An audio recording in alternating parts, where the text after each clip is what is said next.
Start your day with Morning Edition and wind it down with All Things Considered, only on KPBS. From global headlines to local stories, stay informed, inspired, and connected. Tune in daily or listen anytime at kpbs.org.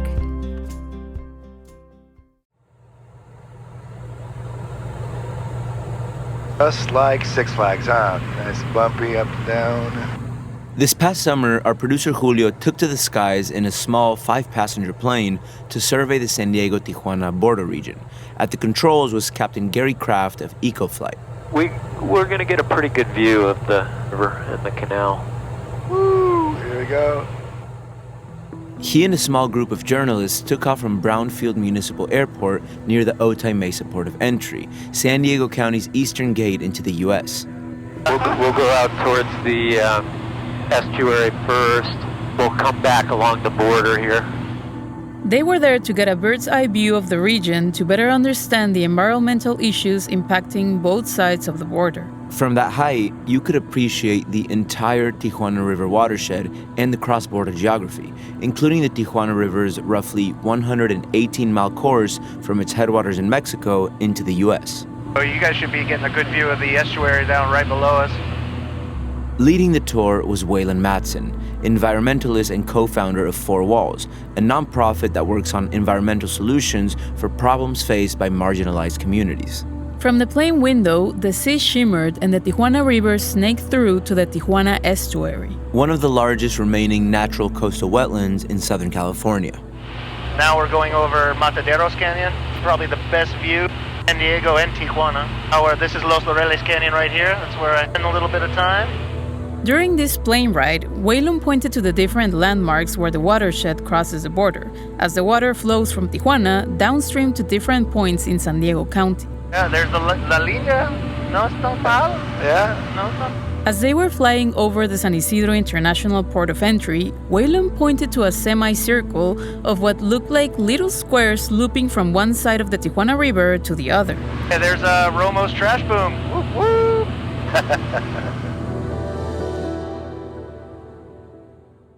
A floating barrier system was implemented by one of Waylon's former collaborators. It was designed to also keep the trash from flowing north. The rivers, canyons, and estuaries know no borders. And with all that water, my friends, comes pollution. Tons and tons of it daily. This week's storm sent more than 14.5 billion gallons of untreated raw sewage into California from Mexico. Levels officials say have never been seen before. Mexico has a faulty sewage system that's dumping sewage into our part of the ocean. And the Pacific Ocean's not looking too good on many occasions. Cross-border pollution has been a bit of a sore spot between the two countries for years. Just weeks before this episode was published, President Donald Trump took to social media to demand action. Quote, Mexico must take care of its water and sewage problem immediately. It is a true threat to the people of Texas, California, and the United States of America. Today, we speak with four fronterizos who rolled up their sleeves and took matters into their own hands to fill in the void left by governments on both sides. They've dedicated their life's work to address this problem that's affecting millions of people in the region. If this is the first time you are tuning in, we're showcasing people with out-of-the-box solutions to everyday problems. This season is all about visionaries and shapers of the borderlands. Today, we're talking about cross-border pollution and those who've dedicated their life's work to contain it or repurpose it. The Planetary Scale Part 4, Slowing the Flow. Redux. Stay tuned. From KPBS, this is Port of Entry, where we tell cross-border stories that connect us. I'm Alan Lilienthal. And I'm Natalie Gonzalez.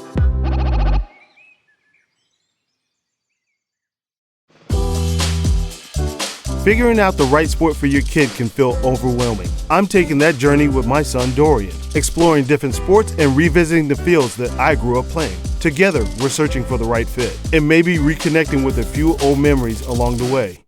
It's Game Time Decision, a new series from KPBS. Join us at kpbs.org/gametime.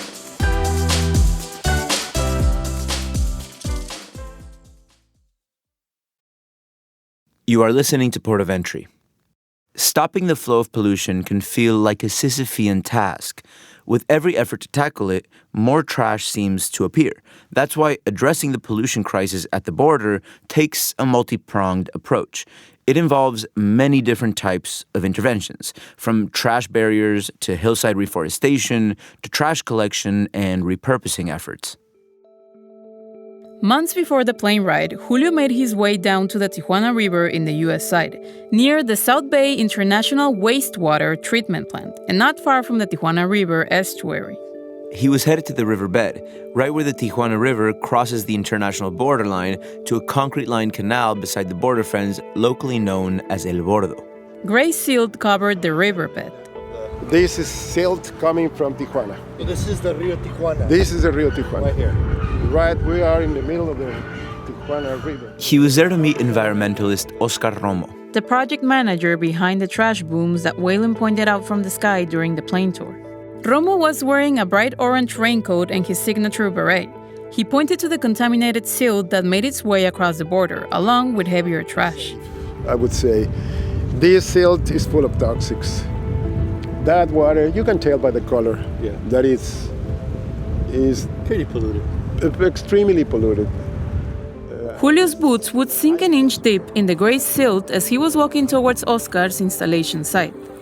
The air smelled of raw sewage. Debris was scattered along the riverbed. Tires, plastic containers, furniture, toys, all of it coming from Tijuana's urban sprawl. The pollution is highly concentrated, and you don't know what you're going to find. There are industrial residues. According to Romo, waste from junk cars and small maquiladoras, along with sewage, is being dumped into the Tijuana River on the Mexican side, often illegally and in the cover of night. That's been widely documented by local and federal agencies. And especially on the first storm, which we're expecting in a couple of weeks, the water brings all kinds of things. Furniture, carcasses, hospital waste, industrial waste. Romo founded Alter Terra, a conservation nonprofit, over 2 decades ago. He spearheaded a number of different conservation projects, but is now focused on one mission: stopping the flow of trash from entering San Diego. Julio and Romo drove to Romo's worksite. We're deploying these barriers. So we have contractors helping us with that. In the middle of the riverbed, a crew of workers were installing the trash booms. Julio had met Oscar Romo previously when Romo was presenting his research and interventions at a cross-border symposium in 2024. Some of the things I do is like trash booms, which is structures that are put in creeks and rivers to prevent the flow of trash. Philosophically, I'm using trash to control the flow of trash. These booms have stopped about 50 tons of debris in the most recent storm, and according to Romo, 500 tons of heavy debris just in the last 2024-25 storm season. We are about half a mile from where the river crosses from Mexico to the U.S. The concrete Tijuana Canal that runs through the whole city of Tijuana continues on to the American side. The concrete floor is buried by topsoil runoff. Polluted silt and vegetation cover different parts. And we place these heavy concrete blocks. We have about 97 tons of weight to hold these heavy-duty threaded cables. And these cables are going to hold 160 individual trash barriers. The trash barriers had 2 industrial-sized barrel drums installed inside to help them float. And the shell is made of this plastic collected in Tijuana, mostly from illegal dump sites. The trash boom shell resembles something like a Jackson Pollock painting, color fused over other colors. A semicircle of these trash booms would stretch from one side of the river to the other. And it's also designed for hydrodynamism to prevent them from sinking. We want them afloat, because the purpose of this project is to remove the floating trash. A set of booms were lined up and stacked on the side of the riverbed, ready to be deployed. Yeah, we're going to have just like those, one next to the other one, and they're attached by some riggings also. So there will be almost no space between them. So we're creating a floating barrier. This is a project that Romo has been working to get funding for quite a while. It was recommended probably 10 years ago, but it took another 10 years to finally get the funding for it. Romo was installing the pilot project thanks to a grant he was able to secure. Yesterday, Governor Gavin Newsom announced a pilot project to use floating trash booms to catch garbage flowing in from Mexico. The governor has proposed $4.7 million to keep those nets in place for the next 2 storm systems. The State Water Resources Control Board reported that in addition to installing Romo's floating booms, it will also collect data on rainwater conditions, trash accumulation, and any necessary repairs to the booms, all with the goal of improving trash management and water quality in the Tijuana River. This initiative will be conducted over 2 storm seasons. Putting it together hasn't been easy, says Romo, but the success the Trash Boom project has seen has secured the trust of the state to keep funding it past its 2026 deadline and has even considered implementing it in other parts of the state like LA. The trash booms will operate until 2027. Romo is currently awaiting a response from the Water Commission regarding an extension to his contract through 2030, in the hopes this pilot becomes permanent infrastructure. But Oscar Romo's trash booms isn't the only type of intervention project being implemented in the region. There is similar work being done south of the border aimed at slowing the flow of pollution before it even makes it across. And exactly what kind of intervention is being implemented across the border? Trash collection and repurposing, along with river basin surveys and hillside canyon reforestation. Trash repurposing, that is, turning trash into something useful or beautiful, isn't necessarily something unique to Tijuana, but it's something that has definitely flourished here. An example of that is Adela Bonilla of Los Laureles. Los Laureles is a community nestled in the westmost canyon of the Tijuana watershed, right across the Tijuana estuary and south of the border to Imperial Beach. There, in Los Laureles, Adela operates a small-scale workshop. El Taller de Adela, Spanish for Adela's Workshop.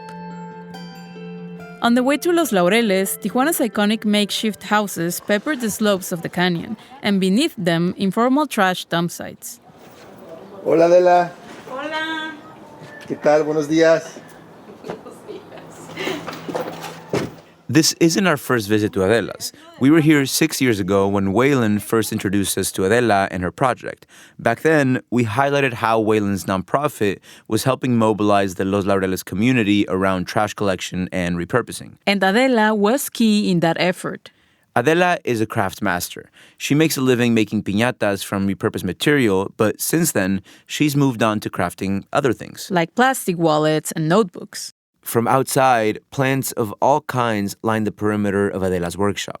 Next to the workshop was Adela's porch patio, a backlog of industrial-sized trash bags full of plastic bottles and water jug caps were lined up next to a conventional kitchen oven, all waiting to be melted. Aquí le llaman la casa de las botellas. La casa de las botellas. Sí, o el taller de Adela. Her workshop is nicknamed the Bottle House because it was built using repurposed plastic bottles filled with plastic debris as a sort of eco-brick. Porque todas las paredes son hechas de botellas plásticas rellenas de basura. Estas paredes, estos muros. Sí. Adentro hay botellas de plástico de 600. Como si fueran. And also because tinted glass bottles are embedded in the walls of the workshop, acting like a sort of wall light. It gave the inside of the workshop a warm glow, tinted with green, yellow, red, and white hues. Y esta pues es botella de vidrio. De vino, de cerveza, de tequila, de todo un poco. It took Adela and her community 26 days to construct the bottle brick workshop. They used 3,638 individual plastic bottles, which were filled with plastic debris and stacked together before being plastered with cement. Lo rellenamos con cemento. La idea principal era que fuera con adobe. Pero como fue con 26 días nada más tuvimos para la construcción. Entonces no fue posible.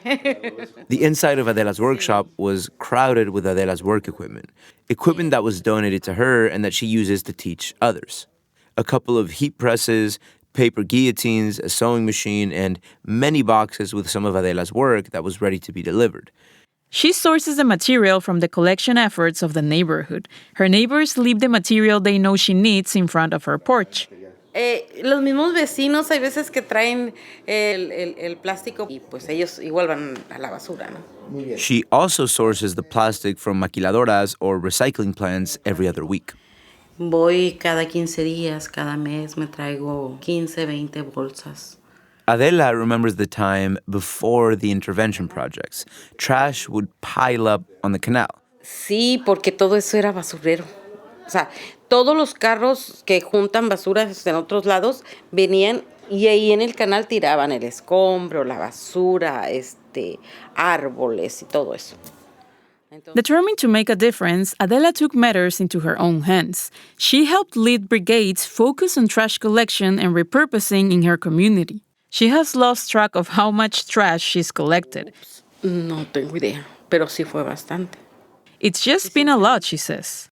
Adela had always been trying to find ways to repurpose trash in Los Laureles, but when she met Waylon and the Four Walls team, that's when she got the support she needed to scale up her operation. They joined forces to try to clean up Los Laureles by helping folks help themselves. With the support of Waylon's and other nonprofit organizations, they installed trash and sediment traps in the canal to reduce the flow of debris. Debris that would eventually find its way downstream into the U.S. After capturing that debris, community members would sort the trash and keep what was suitable for repurposing. Entonces es traer el material, lavarlo, limpiarlo, porque aunque lo laves, pues hay que secarlo bien para poderlo meter a la temperatura. And the cool thing was that they managed to pay community members for all that work. This was financed by grants and investments procured by Waylon and other nonprofits. Their efforts were always to mobilize the community to pick up the trash repurposing habit. Yo tuve un grupo de mujeres aquí conmigo, fueron 15. Pero se fueron saliendo poco a poco porque... Adela's workshop used to have more community members involved. At one point, her workshop was 15 women strong. But those helping hands trickled away over the last years. Poco porque, pues, lógico, ¿no? Queremos trabajar y ganar al momento. Pero aquí es de que si vendes ganas y si no, no ganas. Adela mentioned the need for a consistent revenue stream for these women to continue working, which posed a significant challenge for her and Waylon in retaining participants. According to Adela, you only get what you can sell. Pero sí aprenden. Por ejemplo, ahorita acá arriba hay una señora que hace piñatas. Cuando no sabía hacer y aquí aprendió, gracias a Dios. In hindsight, some of the women picked up the craft and are now selling their own creations, like piñatas. Entonces, normalmente me gusta, pues que la gente aprenda. No sé, no quiero ser la única loca. Today, Adela and her family manage the workshop, supported by Waylon and various other nonprofits that commission her crafts. Despite the challenges that ultimately hindered the operation, Adela couldn't scale her initiative without the support of Waylon Madsen and Four Walls. They've been involved with Las Botellas and other projects in Los Laureles community. The impact Adela has made in her community is difficult to measure, as many she mentored have either moved away or left to pursue more stable income sources. Nonetheless, the hard work has completely transformed the community since they began. What was once a dump site at the intersection of the canal and her street is now a small park with green spaces. Bancas pero hechas con botellas rellenas de basura. Adela shared that new structures, such as park benches, are being planned using her expertise in trash repurposing. Today, Adela continues to welcome those interested in learning the craft, offering a potential new livelihood. More than a decade after its construction, Adela's workshop still stands strong beside the mountain slope as a remarkable reminder of how community can coalesce around trash repurposing. And whatever effort happens at the source upstream, for instance, in Los Laureles, benefits communities downstream, north of the border. And that's exactly Waylon's approach.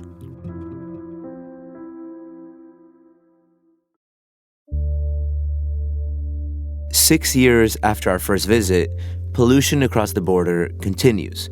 This month, December 2025, the U.S. and Mexico signed a new agreement aimed at addressing the sewage crisis. But for years, nonprofits like Wayland's have been doing much of the groundwork.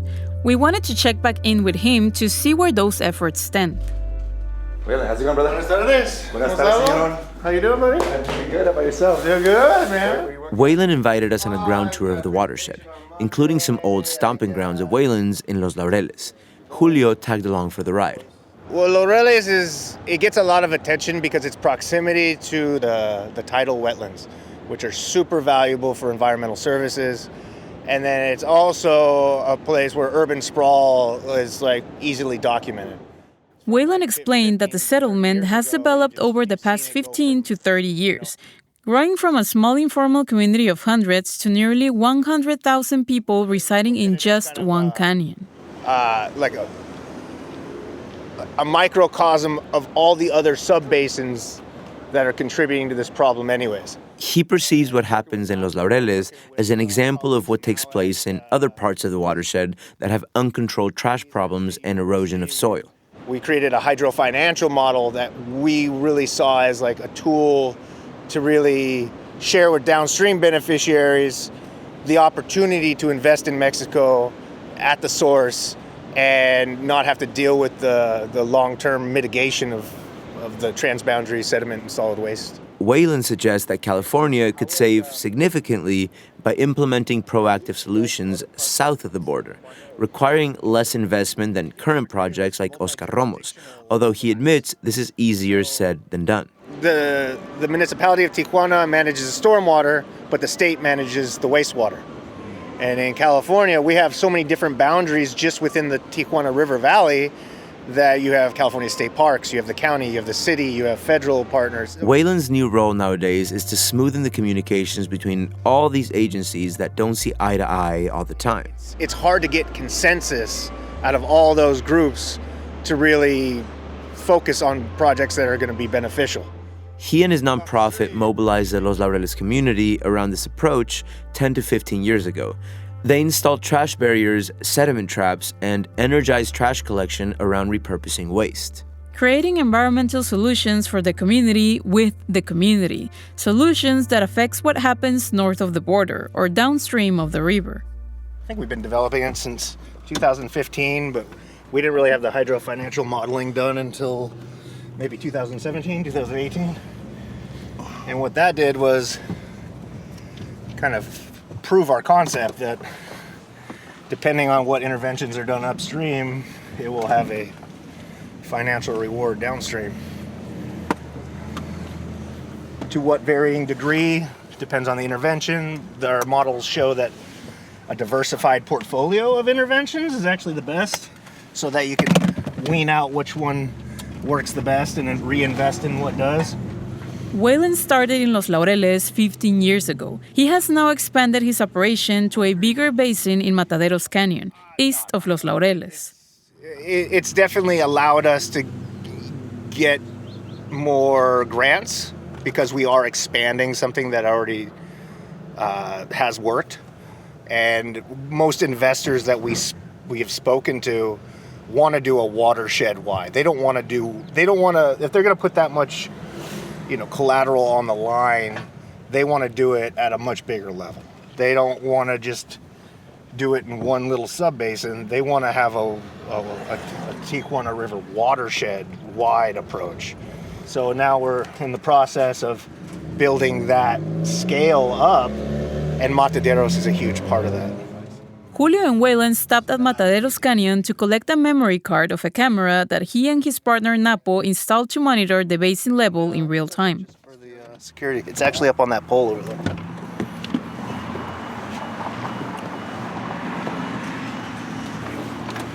Keep dropping by. Wayland and Julio walked down the canyon towards a 6-meter tall pole that had one of their cameras pointed towards the river. And so now, at the push of a button, Napo can pull up this camera, and then during rain events, we can plug that into some machine learning and actually quantify some of the data that's necessary to create a hydraulic model. As Waylon and Julio were walking towards the pole, they were surprised by a change in scenery. So that's the pole you're talking about right there? Yeah. Okay. Oh, wow. It eroded out a lot. Whoa. So wow. So just in the last few rains, it's changed a lot. A significant amount of debris accumulated on the riverbank after a section of the slope collapsed due to heavy rains. Where's the camera, Napa? I don't see it there. I hope it's okay. But it's supposed to be on top of there, probably angled down. I think we might have got yoinks. I'm gonna call him right now. I'm gonna send him a sad poll. He texted his collaborator Napo with the sad news. Oh man, that sucks. Where's our camera, buddy? Well, you know, it's only like our 1500 camera we've lost.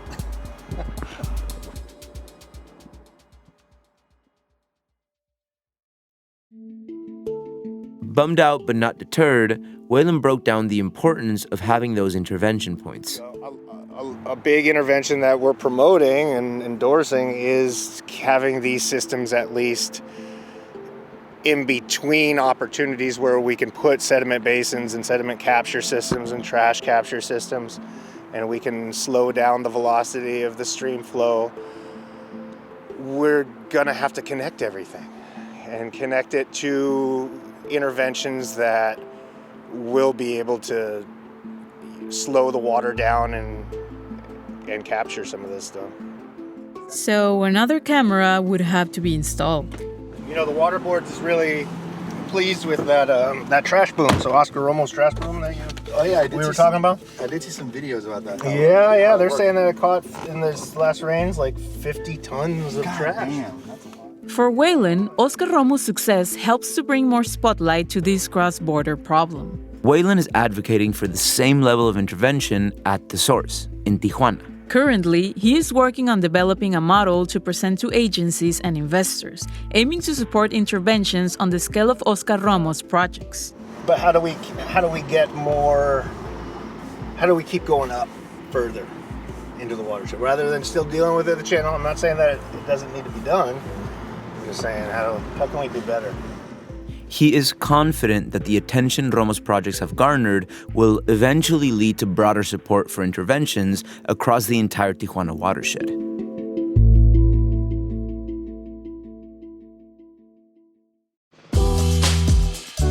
Figuring out the right sport for your kid can feel overwhelming. I'm taking that journey with my son Dorian, exploring different sports and revisiting the fields that I grew up playing. Together, we're searching for the right fit and maybe reconnecting with a few old memories along the way. It's Game Time Decision, a new series from KPBS. Join us at kpbs.org/gametime.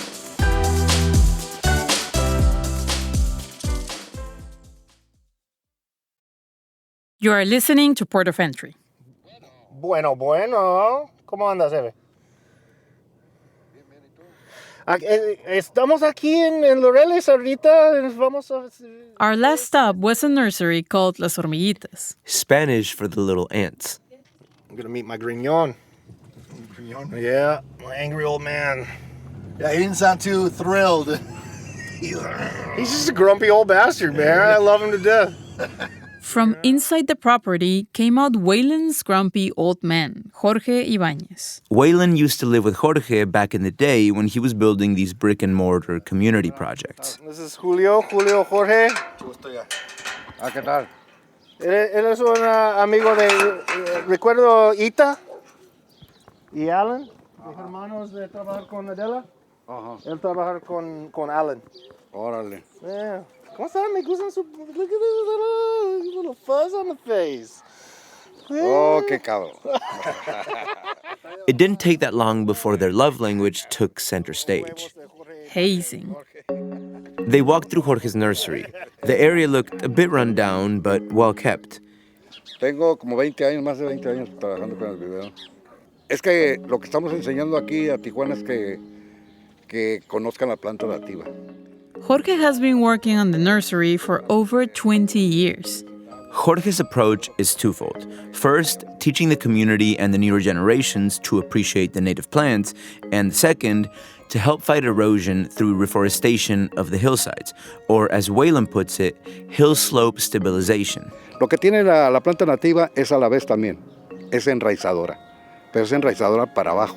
Jorge says that native plants lay their roots deeper in their attempt to find water. Lo que pasa es que la planta nativa busca el agua abajo. Es que cuando llueve, el agua se va abajo y ya tan profundo que esté, la raíz ahí va hasta que lo agarra. As a result, they grip the land and prevent landslides during rainy seasons. Un promedio de unas 8 cuadras más o menos. Vamos a poner por cuadras. Y acá abajo también como unas 5 o 6 cuadras también. They reforested 32 blocks, or about 2 acres, on the Laureles hillsides and the hillsides next to Los Laureles. With the hillside reforestation, the topsoil doesn't erode as easy during the rains. With plants and trees, the hills are able to absorb the water and slow down the downpour of rain from the hill to keep the dirt in place. The idea being that if you slow down the flow of water, you slow down the flow of pollution. With Jorge's help, they were able to plant hundreds of native plants that made the hillsides of Los Laureles less susceptible to landslides. Palo verde, el ciprés de Tecate, el ciruelo slide, tenemos la yuca. Some examples of those native plants are yucca, jojoba, laurel sumac, and nopal, among others. Wayland was following up on a point when he was blindsided by Jorge.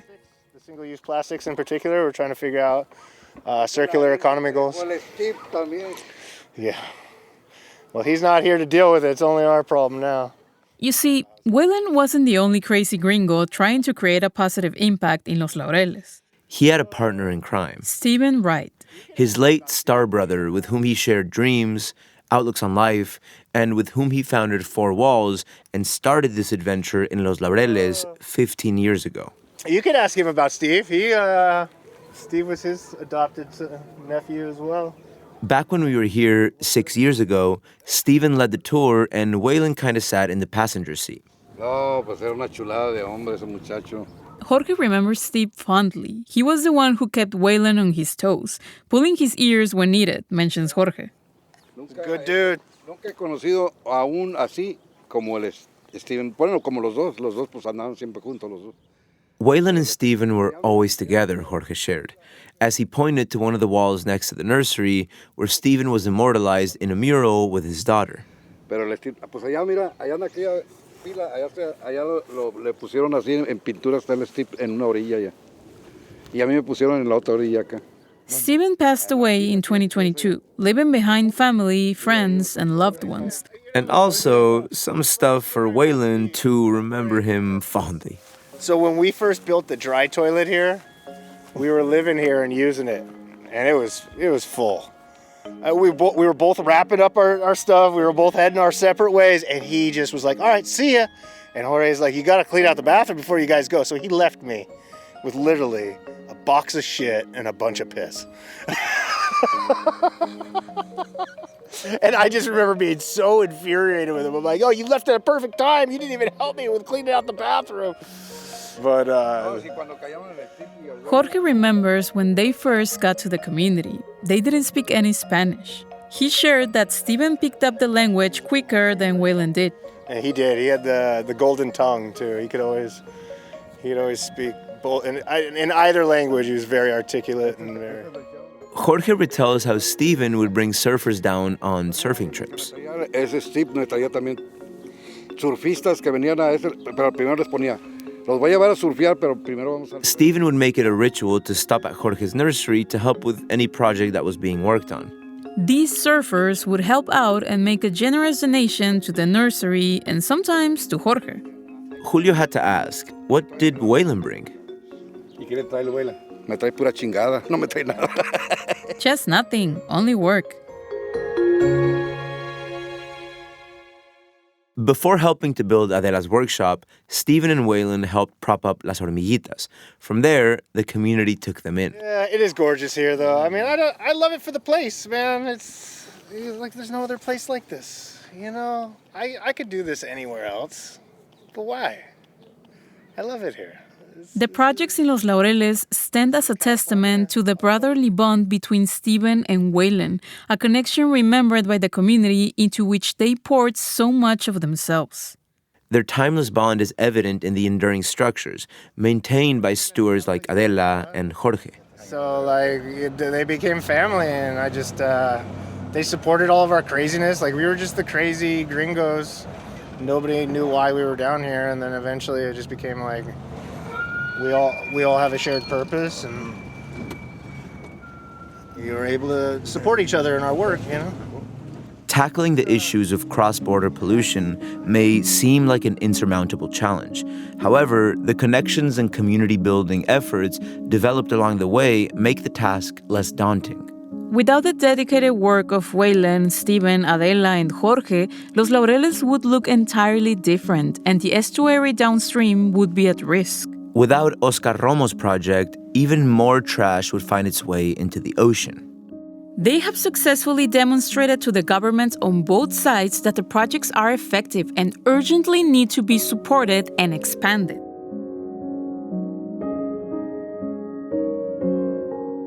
As things were winding down, Julio asked Waylon about Stephen. We were star brothers, so it's like we met 20 years ago on a rugby pitch in Riverside, around the fact that we had the same birthday, same year. But he was the funniest, most authentic human being I've ever met in my life. All the growth that we had as individuals and as an organization, I'm seeing it in legislation, I'm seeing it in binational collaboration and coordination, I'm seeing it in the relationships that, we formed 15 years ago, coming to light around people, and that we connected with when we first started, and now we're crossing paths in different professional positions, and it's like the synergy and the magic continues. Have you asked yourself how to honor his legacy? It's just loving his kids, bro. It's like making sure that our families grow together, and making sure that I stay true to myself. Steve always had my back. He always had more faith in me than I had in myself. It wasn't until he passed, I think, I was able to truly accept not only the legacy that we created together, but the legacy that he, as a man, created in his community and in this region. And now, here we are, still having all this momentum around our work, and it's like I'm still watering the seeds that we planted.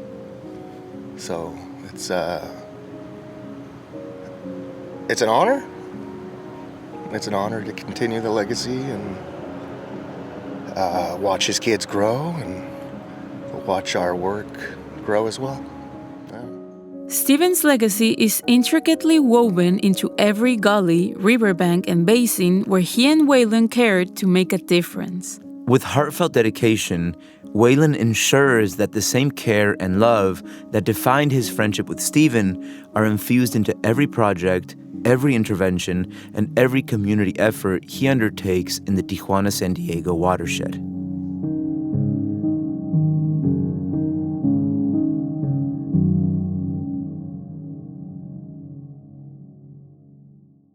This episode is dedicated to the loving memory of Stephen Wright.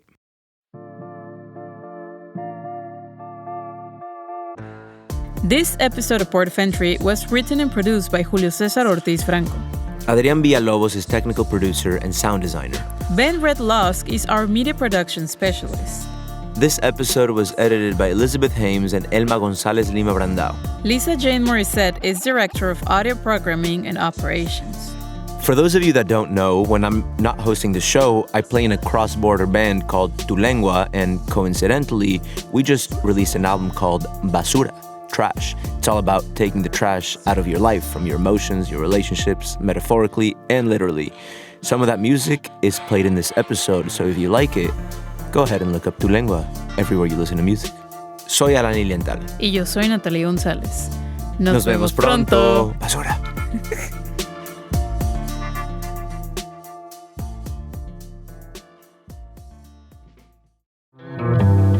From El Centro to everywhere, we're Voices del Valle.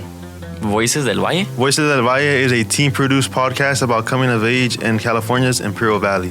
I love Voices del Valle. On the next episode of Voices del Valle, we will talk with teens about their cheer and soccer championship seasons. I've got to listen to that. Voices del Valle, fresh voices, bold stories made in the valley. Voices del Valle. Find us on KPBS or wherever you get your podcasts.